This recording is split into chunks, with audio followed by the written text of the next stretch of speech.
This is the 11th lecture of this course and the last lecture on the topic of equilibrium carrier concentration. In yesterday's class, we have explained the behavior of the concentration in an extrinsic semiconductor as a function of reciprocal of temperature, that is the majority carrier concentration. So we have explained this particular slide. More specifically, we have explained how in the different regions here, for example, this is the extrinsic range, this is the partial ionization range, and this is the intrinsic range. So how in these three ranges the concentration behaves, right? So we have shown, for example, that in the intrinsic range here, that is this range, your concentration is the same as the intrinsic concentration given by square root NC NV exponential of minus Eg by 2 times kT. So please note that this formula will hold good in the range where the concentration is exactly equal to the intrinsic concentration. So somewhere near the border, obviously this formula will not be valid. We will have to make a more accurate estimation. Similarly, analogous to this range, in the partial ionization range, that is this particular range, the formula is square root Nc into Nd into exponential of minus E ion, that is ionization energy, by 2 times kT. We have shown this result by considering the band diagram and the analogy between the situation here and the situation in the intrinsic range. Then in the extrinsic range, which is a range of interest to us from the point of view of device operation, the concentration is equal to the doping level. This is considering an Ntype semiconductor. Now note that this is the concentration here is on a log scale and this is on a reciprocal of temperature scale. Now in today's class, we will see how to calculate the intrinsic temperature, then how to calculate the Fermi level, and then we will also have a solved example to illustrate how Fermi level and concentrations can be calculated for specific situations. Let us look at the intrinsic temperature, that is T suffix I.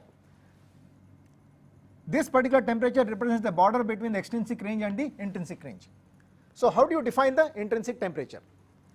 We can define this temperature using the linear plot of concentration versus temperature. On the linear plot, the definition of the intrinsic concentration will be seen much more easily. So this plot is, as we know, something like this, where this is the intrinsic concentration, this is Ni.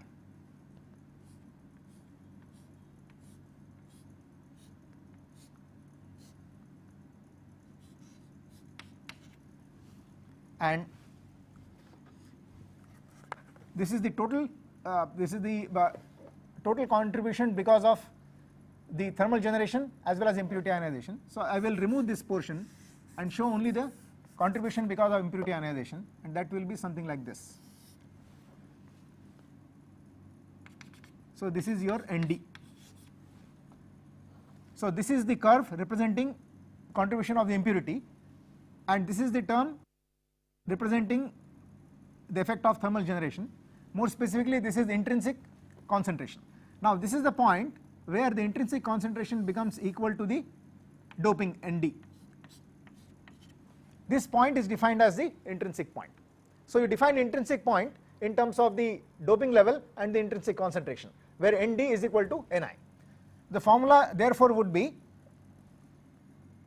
Nd is equal to Ni at Ti, which is equal to square root Nc Nv into exponential of minus Eg upon 2 times k into Ti.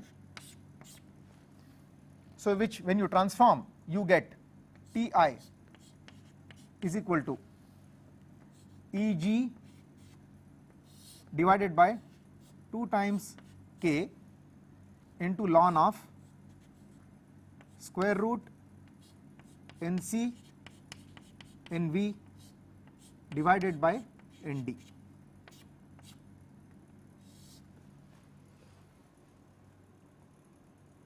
So this is obtained from this equation by transformation. Now whenever we derive a formula of this type, okay, we must check qualitatively whether the formula is correct, whether the terms are in the correct position, all these various terms.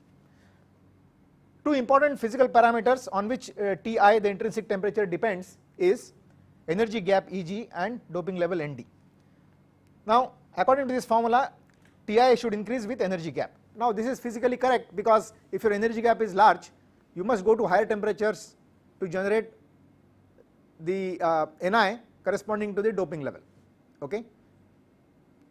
Similarly, according to this formula again, if your Nd is large, the denominator is small, and therefore this is large, so which means the Ti is large. This is also correct, because if your Nd is large, you have to go to higher temperatures to generate Ni. So qualitatively it appears that the formula is correct. Now in terms of this formula, one can calculate the intrinsic temperatures. Let us see what kind of values result. So here the intrinsic temperature has been shown for gallium arsenide and silicon. So you see gallium arsenide, because of the higher energy gap of 1.4 electron volts, has a higher intrinsic temperature as compared to silicon, whose energy gap is 1.1 electron volts. Let us look at some values. At 10 power 13 per centimeter cube doping level, your intrinsic temperature for silicon is around 450 Kelvin roughly, whereas that of gallium arsenide is about this point is about 600, so this is about 650 Kelvin. Okay. So the gallium arsenide intrinsic temperature is higher by about 200 K. You come to about 2 into 10 power 15 per centimeter cube doping level, the gallium arsenide intrinsic temperature is 1200 K, whereas that of silicon is about 700 K. Okay. So that is how the intrinsic temperature depends on the energy gap of the semiconductor and doping level. The intrinsic temperature is important in deciding the extrinsic range.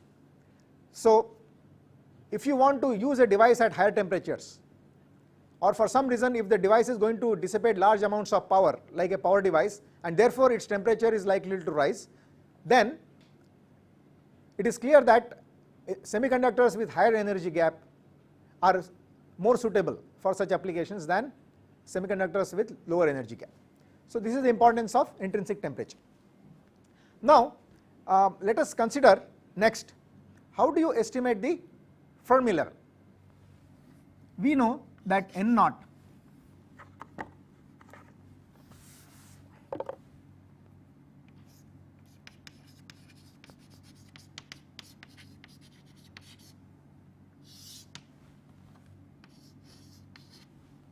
the equilibrium concentration of electrons is given by Nc into exponential of minus Ec minus Ef upon Kt.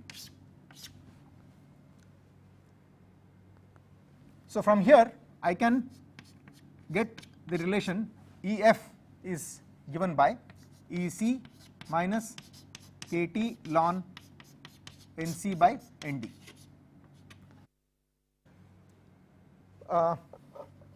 Sorry, this is N naught. N naught will be equal to Nd if there is complete ionization and we are talking of the extrinsic range, but more generally this is the relation. So this is how the Fermi level can be located in terms of the electron concentration.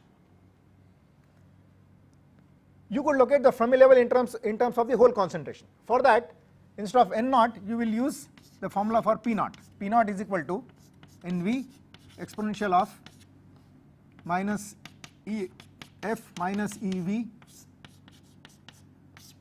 upon Kt, which results in Ef is equal to Ev plus Kt ln Nv upon P naught. So the Fermi level is located above EV by this much value in terms of the hole concentration. Now here these formulae locate the Fermi level with respect to the band edges, so EC and EV. One can also locate the Fermi level with respect to the intrinsic level or the Fermi level in a pure or intrinsic semiconductor. Now this is important because you know that intrinsic semiconductor hole concentration is equal to electron concentration. Fermi level is at the middle of the energy gap. In a doped semiconductor, depending on the doping, the concentration will deviate from the concentration in an intrinsic semiconductor, and therefore the Fermi level is deviating. So how much does the Fermi level deviate from the position in the intrinsic semiconductor because of doping? So we can relate EF to EI. How do we do that? Well, look at this relation, N0 is equal to Nc exponential minus Ec minus Ef by Kt. In addition, we can write the relation Ni is equal to Nc into exponential of Ec minus Ei upon Kt with a negative sign. And now we can take the ratio of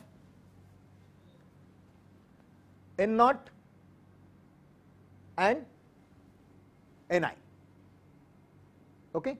If you take ratio of N0 and Ni, then you will find that your relation will be Ef is equal to Ei plus Kt ln N0 upon Ni. So if it is an N-type semiconductor, N0 is greater than Ni, your Fermi level is above Ei. Okay? One can similarly do the exercise in terms of hole concentration, and you will get Ef is equal to Ei minus Kt ln P0 by Pi. So the Fermi level in a p-type semiconductor when P0 is more than Pi is below Ei. You can do it as a homework, just the way we have done this particular relation. So this is how we can locate the Fermi level in terms of the electron or hole concentrations. Let us show this on an energy band diagram.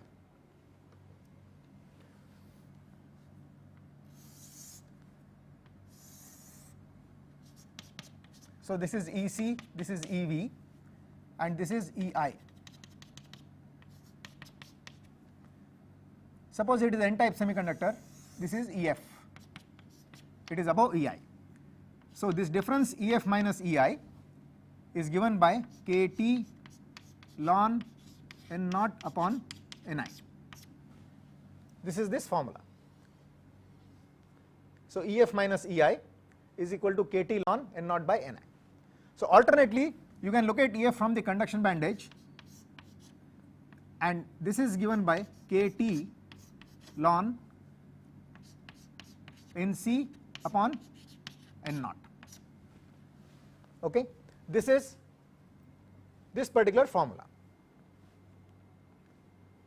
So Ec minus Ef, you shift Ef this side, is Kt ln Nc by N0. Okay, that is the difference. So this is what is there here. Now you can similarly write relations for Fermi level in a p-type semiconductor. That I will leave it to you as a homework. So this is N-type.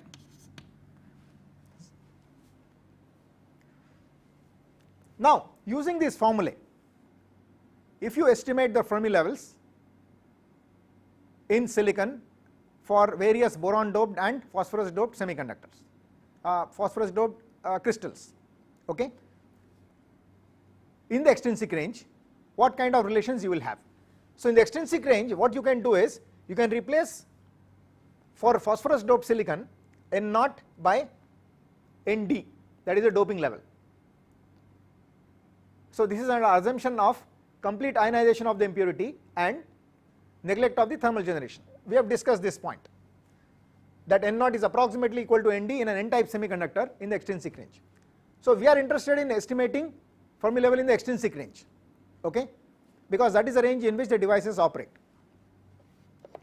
So therefore our relations would be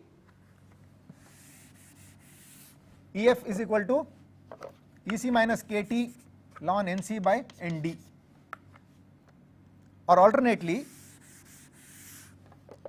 EF is equal to EV plus KT ln NV by NA. This will be in a p-type semiconductor. So this is N-type. Now we are talking of Fermi level in extrinsic range.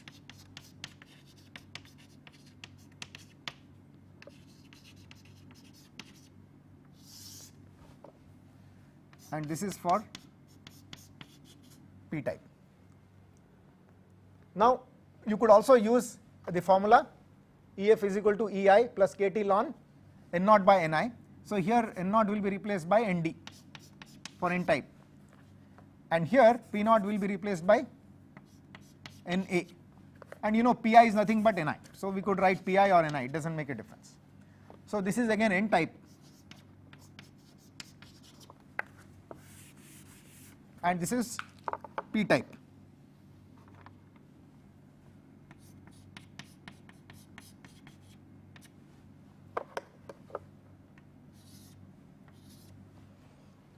So we could use any of these formulae. So either this formula for N-type, okay, or this formula, okay.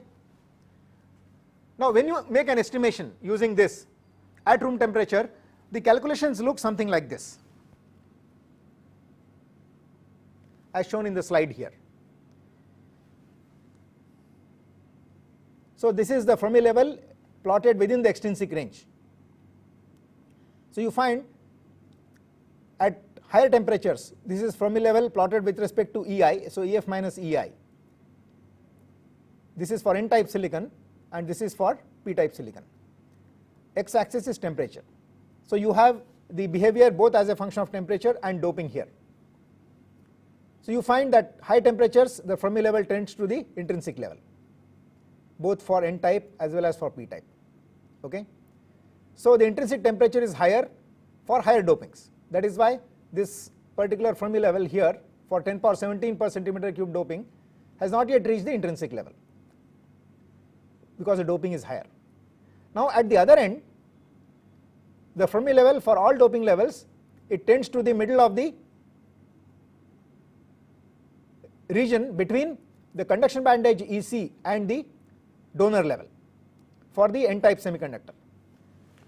Let us understand this in terms of the diagram that we have drawn yesterday in the previous class. Qualitatively, we located the Fermi level in an N-type semiconductor as per this diagram. So for t equal to 0, the Fermi level is at the middle of EC and ED, okay. It is at the midpoint of this difference here. This is irrespective of doping level.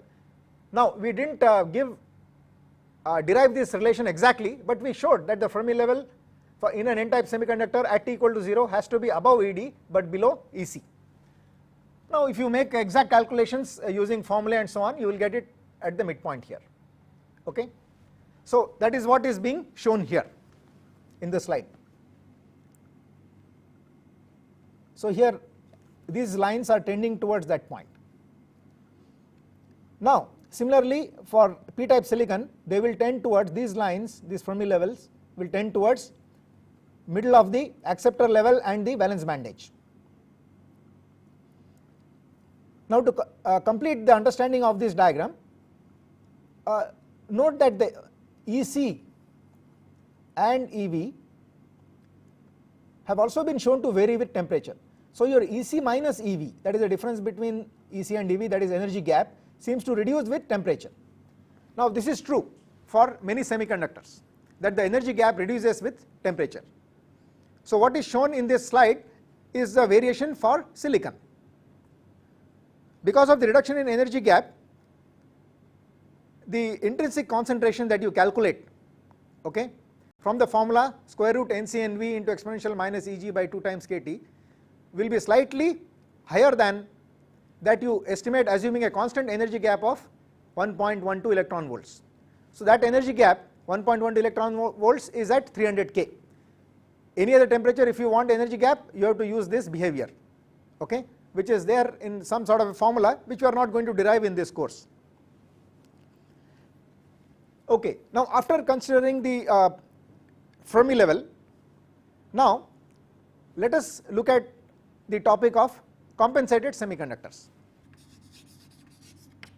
So compensated semiconductors.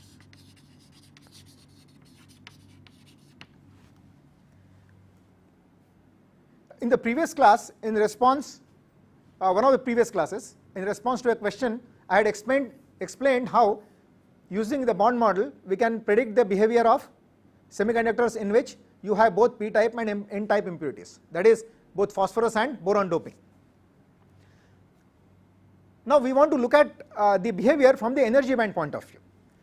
So specifically we had mentioned in that context that for compensated semiconductors your charge balance equation can be written as N naught plus Na minus is equal to P naught plus Nd plus. N naught is electron concentration, P naught is the hole concentration, Na minus is the ionized acceptor concentration, Nd plus is the ionized donor concentration. So according to this formula, supposing you start with an N-type semiconductor and you introduce acceptor impurities. So you start with a phosphorus doped semiconductor and you increase the concentration of boron impurity from 0 onwards. So what is the behavior like? You can predict that behavior using this formula. So N naught is equal to P naught plus Nd plus minus Na minus.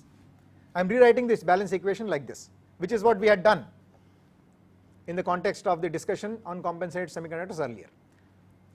Okay, so this clearly shows that your electron concentration starts reducing as you start raising your Na minus from 0 onwards.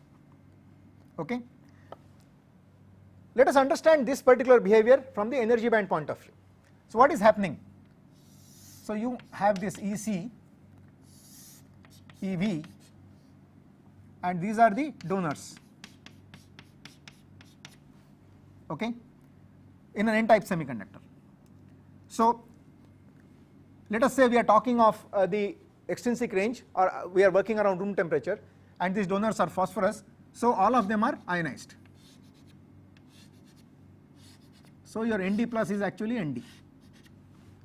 This is shown here by these arrows here. So each of these donors has given away an electron which has gone to the conduction band. Now here there is another process, that is the process of thermal generation, which will be shown as an arrow going from valence band to conduction band. This thermal generation, this is also present, but we know that the contribution of this to the concentration around room temperature is very small, so we will not bother about this. Okay, let us concentrate only on the impurity ionization. Now supposing you add acceptor impurities, what is going to happen? So here the number of positive signs indicates in some way the concentration of donor impurities. The smaller number of negative signs shows that Na is less than Nd. Now let us say that we have added these acceptor atoms. What is going to happen? Now while discussing the energy band model, we said that one of the postulates is that electrons occupy the lowest energy states available to them. Now moment you have introduced acceptor impurities, you have introduced allowed states for the electrons here, okay, below this donor level. So what is going to happen is the electrons from these donor levels, instead of jumping up to conduction band, they would find it more convenient to jump down onto this acceptor level. So each acceptor level is going to accept an electron from the donor impurity, and so these electrons from donor impurities, instead of becoming free, will get trapped at the acceptor site. So this is how the acceptor atoms are reducing the concentration of electrons in the N-type semiconductor. Now one can extend this logic and show that if your Na becomes more than Nd, which means this will correspond to a picture like this. And now I will extend this line here to show that the Na has become more than Nd. So this is Ec, this is Ev, this is Ed, and this is Ea, the acceptor level. Now what is going to happen is all these arrows will go away. So electrons, instead of jumping up from the impurity donor level, they will jump down onto the acceptor side.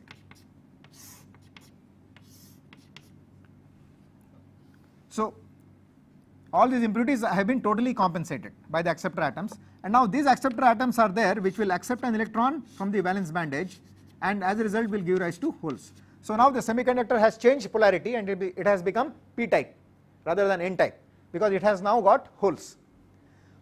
So this is how one can look at the behavior of compensated semiconductors from the energy band point of view and understand the particular phenomenon of compensation. So if your n-type doping is more than p-type doping, you get an n-type semiconductor. If your p-type doping is more than n-type doping, you get a p-type semiconductor. Now after this we will solve a problem, a numerical example, which will show us how carrier concentration is estimated and how the Fermi level is located. Okay. Now we shall illustrate some of the ideas related to Fermi level and carrier concentration with the help of a numerical example. The example is the following: what are the majority and minority carrier concentrations in silicon doped with 10 power 16 per centimeter cube atoms of boron and 5 into 10 power 15 per centimeter cube atoms of phosphorus at 300 K and 600 K. Check the assumptions made in the calculation. So basically we want to estimate carrier concentration in a compensated semiconductor at two different temperatures, checking the assumptions which have been made. Let us see what are the assumptions which we make. The assumptions that we make normally while estimating carrier concentration are complete impurity ionization, negligible thermal generation, and Boltzmann approximation. Let us see where these approximations or assumptions are made for simplifying the calculation. Let us start with the carrier concentration at 300 K.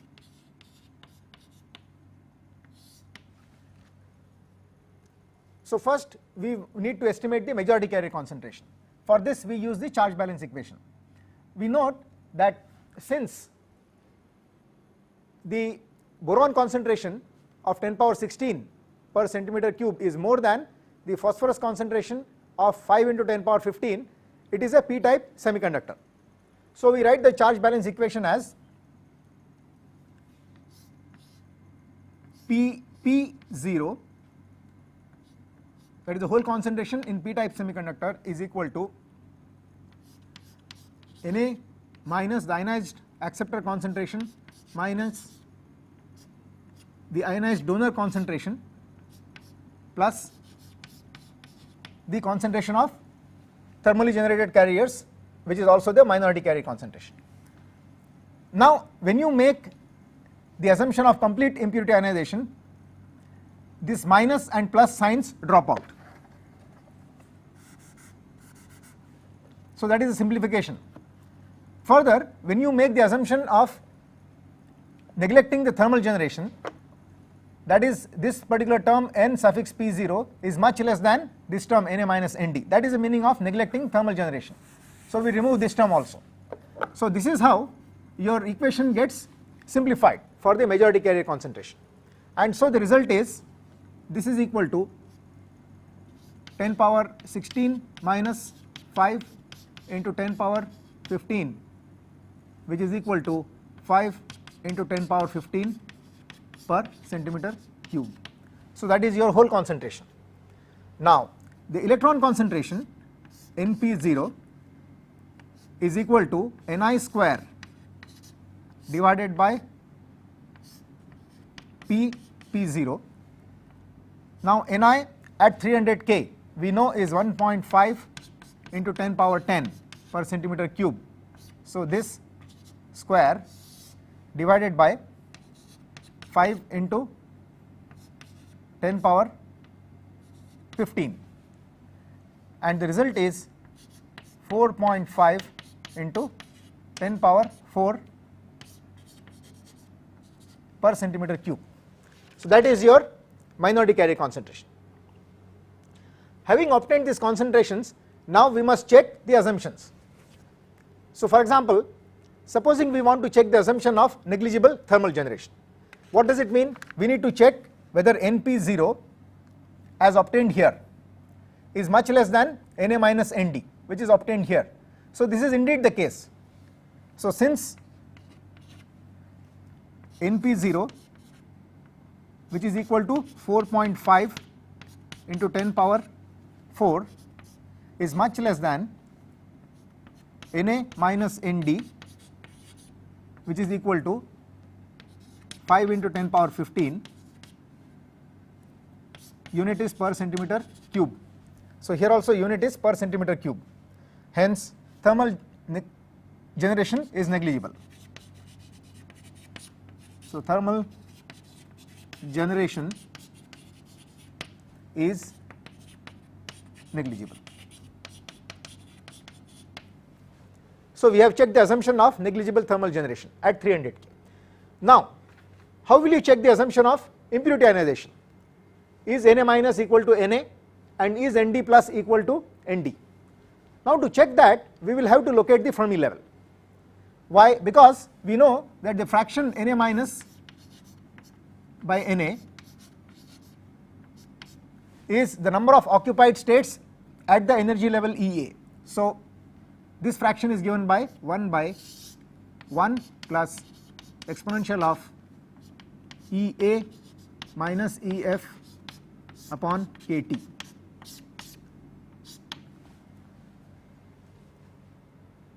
Okay, and similarly Nd plus by Nd is the number of unoccupied states at the energy level Ed. So this is 1 minus 1 upon 1 plus exponential Ed minus Ef upon Kt. So Ed is the donor level corresponding to Nd, Ea is the acceptor level corresponding to Na. So if you know the location of the Fermi level, then we can find out these fractions and check whether Na minus Na is equal to 1 and whether Nd plus by Nd is also equal to 1, either equal to or close to 1. So let us look at the energy band diagram. Okay.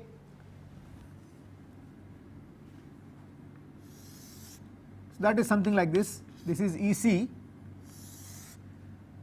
and this is Ev, and this is Ed, donor level.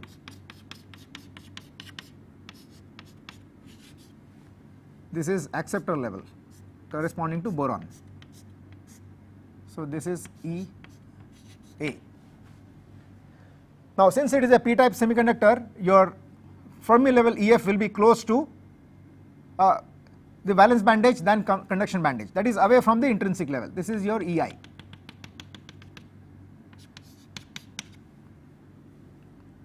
So let us say the Fermi level is somewhere here. We do not know exactly where it is. We will now locate it shortly, but it will be below Ei. Now since this is a p-type semiconductor, it will be useful to locate the Fermi level either with respect to the valence band edge, okay, or with respect to Ei, but not with respect to conduction band edge. Okay.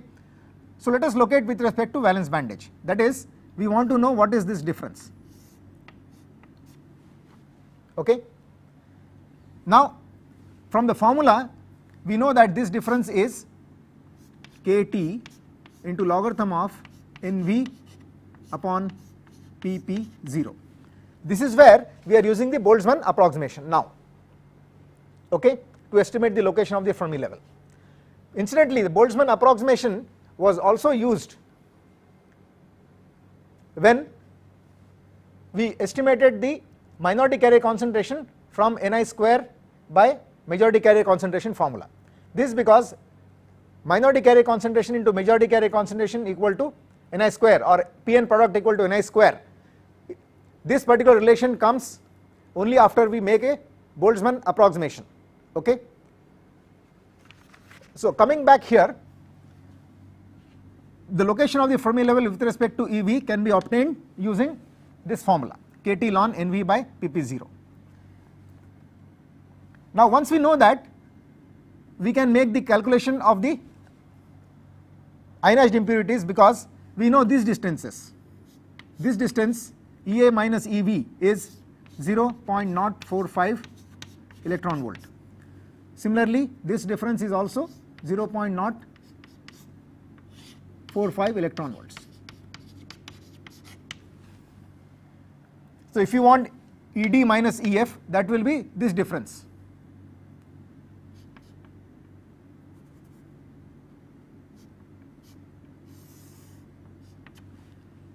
And if you want EA minus EF, that will correspond to this difference. So these are the two differences we want. So once we know this difference, we can estimate the other two. Now what is the value of this kT ln NV by pp0? Now pp0 we have estimated to be 5 into 10 power 15 under our assumptions per centimeter cube, and NV is 10 power 19 per centimeter cube, and this kT is 0.026 electron volts. So if you substitute all these values and then estimate this particular difference, it will turn out to be equal to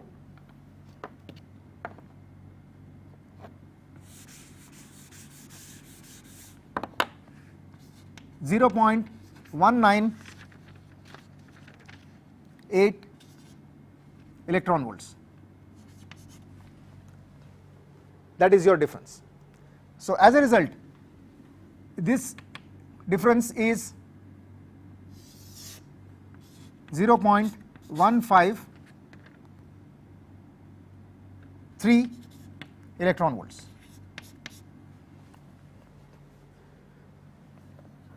So now we can try to estimate this relation Na minus by Na equal to 1 by 1 plus exponential Ea minus Ef by kT. So this will be equal to 1 upon 1 plus exponential minus 0.153 by 0.026, and this works out to 1 minus 2.78 into 10 power minus 3.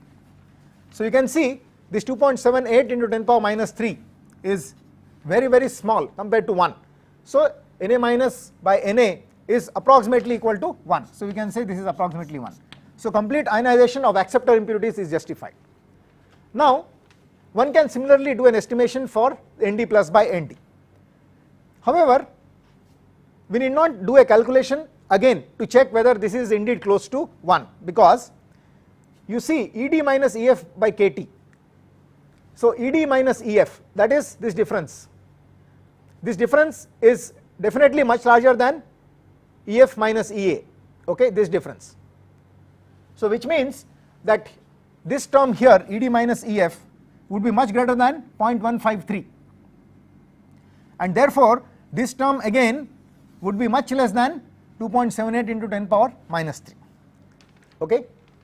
So as a result, we can definitely say if the acceptor impurities in a p-type semiconductor like boron doped semiconductor, if they are ionized, then definitely the donor impurities present in the p-type semiconductor will also be completely ionized. So we need not do a calculation again for the phosphorus atoms, okay, or donor impurities.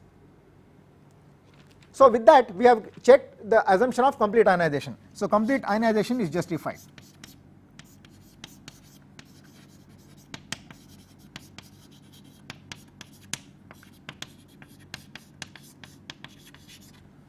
Now is Boltzmann approximation, is that justified? Because that is the third assumption that we have made. So that can also be seen here very easily. So EF minus EV is 0.198 electron volts. This should be greater than 3 times kT. Now 3 times kT in this case at room temperature is 0.078 electron volts. So since 0.198 electron volts is greater than 0.078 electron volts, okay, so therefore the Boltzmann approximation is justified. Okay, so Boltzmann approximation is also valid.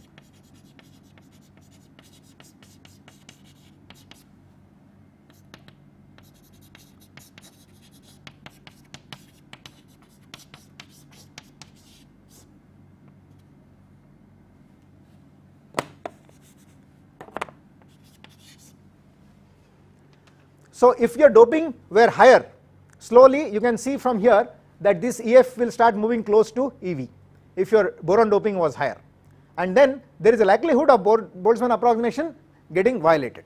Okay, but as it is, you see that Boltzmann approximation is justified.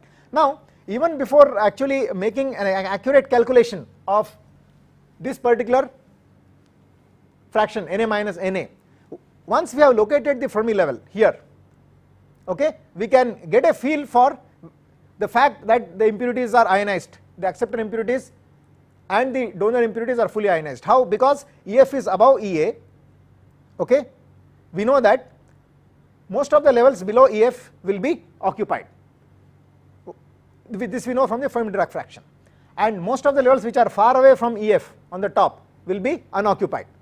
Okay, so that is how donor impurities are fully ionized, acceptor impurities also are fully ionized. We know once we locate the Fermi level even without making an numerical estimation. Okay, now one can repeat the same procedure for 600 Kelvin.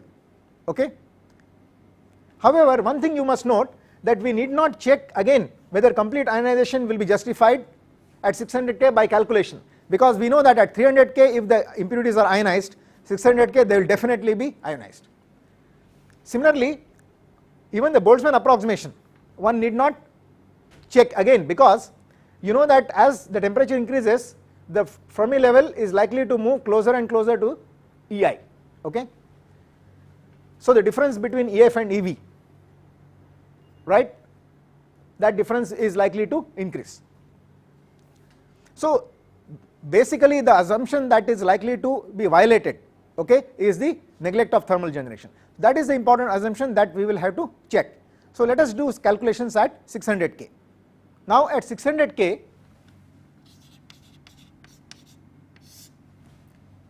again neglecting thermal generation and assuming complete impurity ionization, you will get PP0 is the same as at 300 K, and that is 5 into 10 power 15 per centimeter cube. Now when you want to estimate the NP0, that is electron concentration, you will have to estimate Ni at 600 K. Okay, that is what we do not know. So to estimate this we must estimate Ni. So let us estimate Ni at 600 K. Ni at 600 K we can estimate in terms of Ni at 300 K as follows. So Ni 600 K divided by Ni 300 K is equal to 600 upon 300 whole power 3 by 2 into exponential of minus Eg by 2K into 1 by 600 minus 1 by 300. Now where we take the 300 out, so that 2K into T corresponding to 300, okay.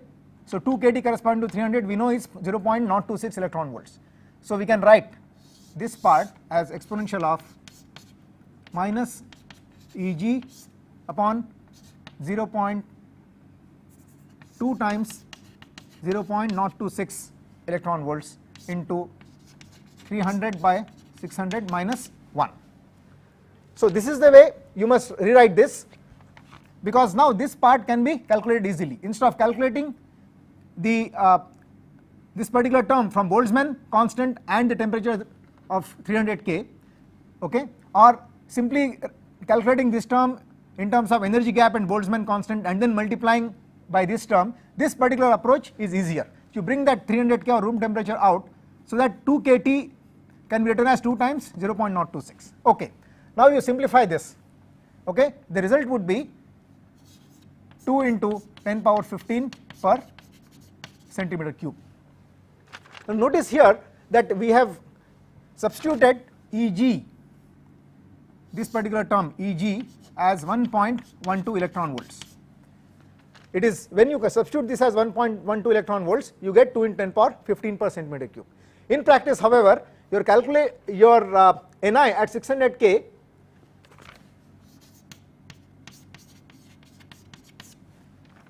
will be more than this and the actual value will be about, actually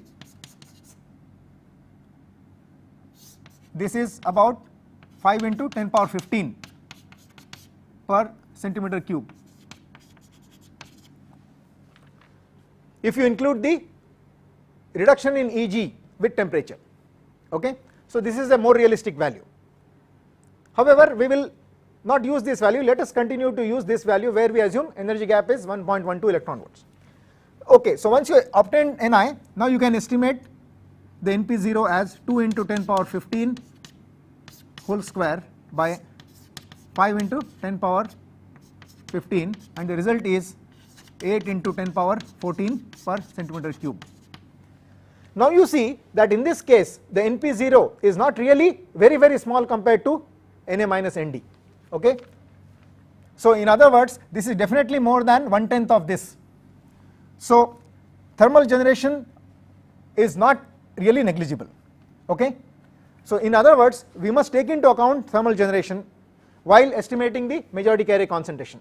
In fact, as we have said, 2 into 10 power 15 is an approximate value which neglects the reduction in energy gap at higher temperatures. If you take into account the energy gap reduction, then your Ni will be 5 into 10 power 15, and then your minority carrier concentration NP0 will also turn out to be same as the majority carrier concentration. So really it is not, it is almost an intrinsic semiconductor. Okay, so how do you take into account in that case the thermal generation?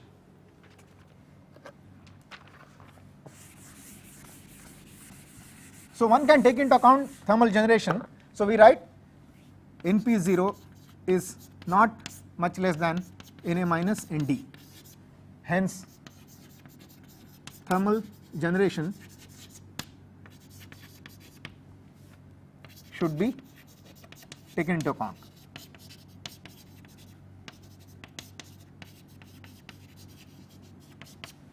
Okay, so if you want to take that into account, then you have to use the quadratic formula.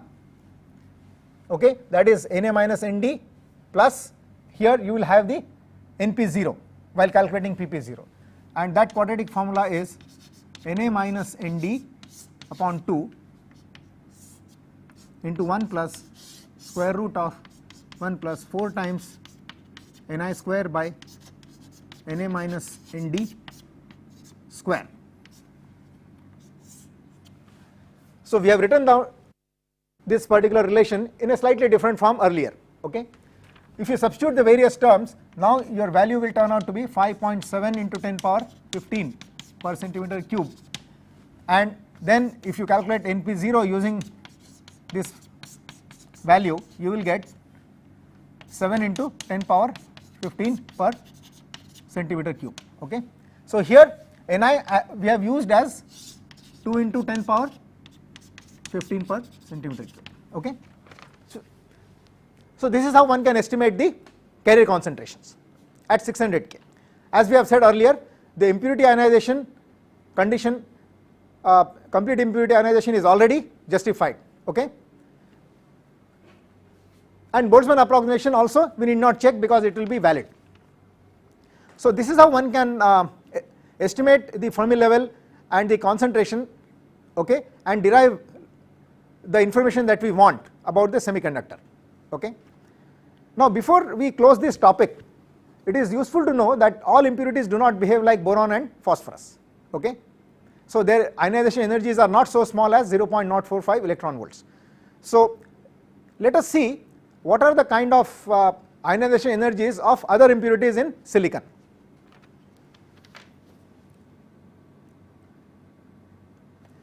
So here the impurity levels corresponding to different impurities is shown. The impurities shown here are antimony, phosphorus, arsenic, carbon, gold, boron, aluminum, gallium. The positive sign indicates donor impurity or donor level, and negative sign is acceptor level. Further, the number here indicates the distance of this particular level from the nearest band edge. Okay? So for example, this 0.25 here would mean the distance of this particular carbon level from EC. On the other hand, 0.29 here would mean the distance of this particular level associated with gold from EV.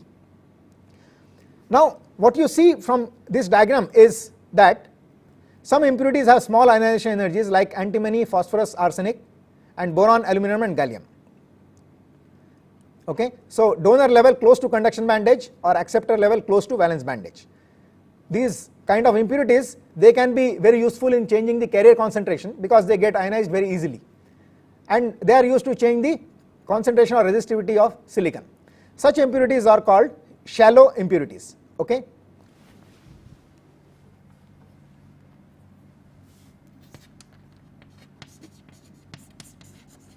So shallow impurities.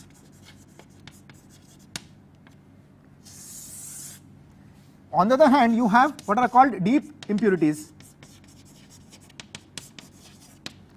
Okay? These are the impurities such as, for example, carbon, where ionization energy is large. Okay? The word deep implies that the impurity is located much inside as compared to the relevant band edge, and shallow means it is very close to the relevant band edge. Okay? So what you see from here is that it is not necessary that donor level should always be close to the conduction band edge. Okay? You can have a donor level far away from the conduction band edge, as it is happening in carbon, and similarly as it is happening in gold, the acceptor impurity is far away from the valence band edge. So these are deep impurities. Okay? Now what you see further here is that it is not necessary that impurity should give rise to only one level. So here you have carbon which gives rise to two donor levels at two different locations in the energy gap. And finally, it is not necessary that an impurity should be only donor type or only acceptor type. Gold introduces both a donor level and as well as an acceptor level. Okay? So impurities which have both types of levels, donor and acceptor, are called amphoteric impurities.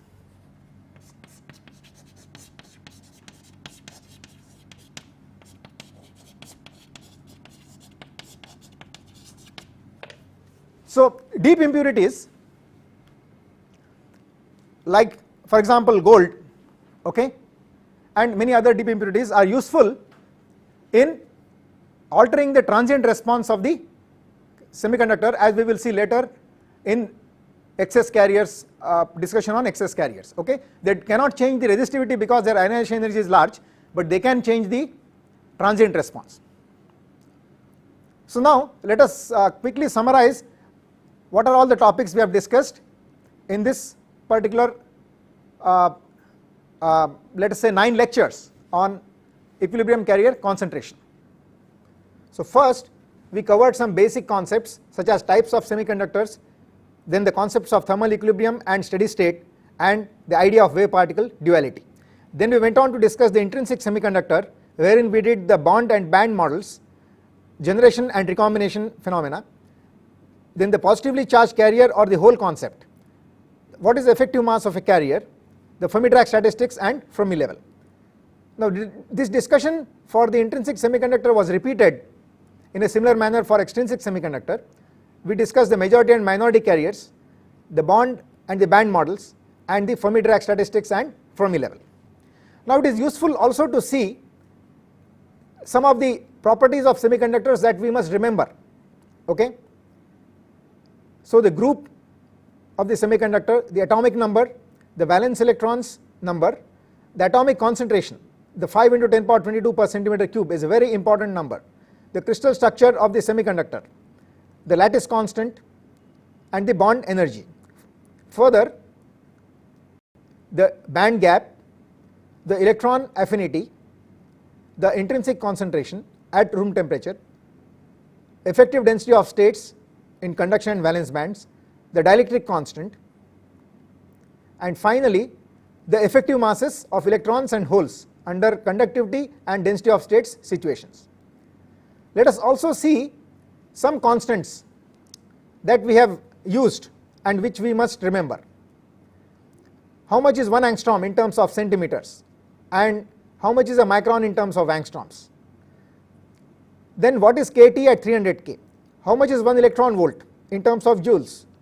The effective mass of an electron, the permittivity of free space, the velocity of light c, the wavelength lambda corresponding to 1 electron volt quantum, that is 1.24 micrometer, then the value of the Planck's constant, and finally the ionization energy of shallow donors such as phosphorus and boron, which are commonly used for doping silicon.